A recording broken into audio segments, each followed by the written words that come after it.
Halo anak-anak, berjumpa kembali dengan Pak Suratno ya. Berjumpa kembali dengan Pak Suratno. Kali ini kita akan belajar bahasa Indonesia. Materi kita kali ini adalah tentang komik. Kalian pasti sudah tahu bagaimana senangnya kalian kalau membaca komik. Komik adalah media yang digunakan untuk mengekspresikan ide dengan gambar. Biasanya sering juga dikombinasikan dengan teks atau informasi-informasi visual lainnya. Komik sering mengambil bentuk urutan panel yang disandingkan, seperti balon-balon ucapan, keterangan, dialog, narasi, efek suara, atau informasi lainnya.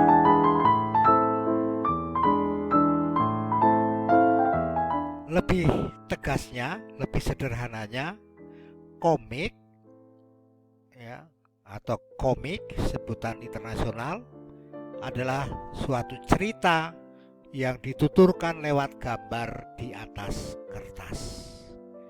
Akan tetapi beberapa negara memiliki sebuah sendiri, seperti Jepang dengan Ming, Mang, Cina dengan Manhua, Korea dengan Manhwa, Indonesia biasanya cergam atau cerita bergambar. Jadi masing-masing negara memiliki sebutan masing-masing, tetapi sama. Komik adalah suatu bentuk seni yang menggunakan gambar-gambar tidak bergerak yang disusun sedemikian rupa sehingga membentuk jalinan sebuah cerita. Biasanya komik dicetak dan diterbitkan di atas kertas dan dilengkapi dengan teks. Komik dapat diterbitkan dalam berbagai bentuk, mulai dari strip dalam koran, dibuat di dalam majalah, hingga berbentuk buku tersendiri. Saya yakin kalian pasti punya buku komik di rumah, ya, pasti itu, karena dunianya anak imajinasinya masih tinggi. Ini contoh sebuah komik. Ada gambar, ada percakapannya, ya, ya, tergantung dari si pembuatnya. 8 langkah membuat komik. 8 langkah. Yang pertama membuat plot cerita. Yang kedua membuat draftnya dengan pensil. Yang ketiga membentuk outline gambarnya. Yang keempat menghapus draft dari pensil yang sudah dibuat. Kemudian membuat detail gambar yang akan disajikan. Melakukan koreksi secara keseluruhan. Yang ketujuh menambahkan screen tone-nya, ya, kalau memang nanti mau dibuatkan screen tone-nya. Kemudian menambahkan dialog. Itu 8 langkah untuk membuat komik. Ciri-ciri komik. Yang pertama, hadir untuk menyampaikan sebuah cerita, sebuah pesan, sebuah informasi dengan menggunakan teks dan gambar. Kemudian proporsional, menggunakan bahasa percakapan, biasanya sifatnya kepahlawanan, menggambarkan watak secara sederhana. Ada juga yang menyediakan humor. Syarat menggambar komik. Yang pertama, menentukan topik dan tujuan. Topik itu merupakan hal utama yang harus ditentukan dalam menggambar komik supaya tidak lari jauh kemana-mana. Kemudian membuat kalimat singkat, mudah diingat. Ya, komik harus dibuat dengan kalimat yang singkat dan mudah diingat, itu yang penting. Menggunakan gambar. Menggunakan gambar di sini maksudnya bukan hanya sekedar gambar, tetapi gambar yang memenuhi syarat untuk kalimat yang ada dalam komik tersebut.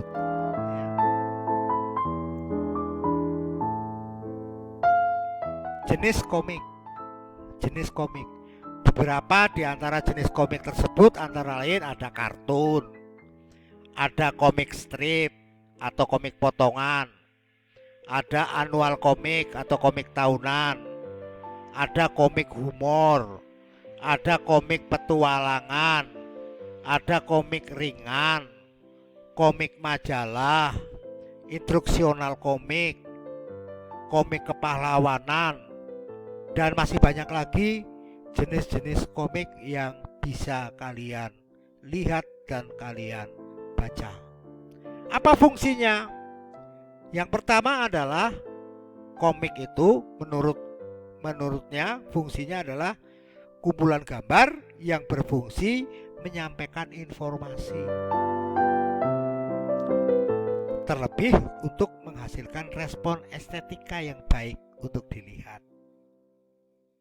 Itu fungsi dari komik. Ini contoh bentuk komik. Ya. Tetap ada gambarnya, ada kata-katanya, ya, ada percakapan dialognya, sehingga si pembaca tahu komik apa yang dibaca. Contoh komik yang lain, ini bahasanya biasanya macam-macam. Ada yang bahasa sehari-hari, ada yang bahasa daerah, ada yang bahasa Inggris, ya, tergantung dari si pembaca. Maka kalian kalau mau membeli buku komik, dilihat dulu temanya tentang apa. Kalau komik temanya tidak bermanfaat, untuk apa kita beli? Ya. Rasanya itu yang bisa Bapak sampaikan secara singkat tentang komik.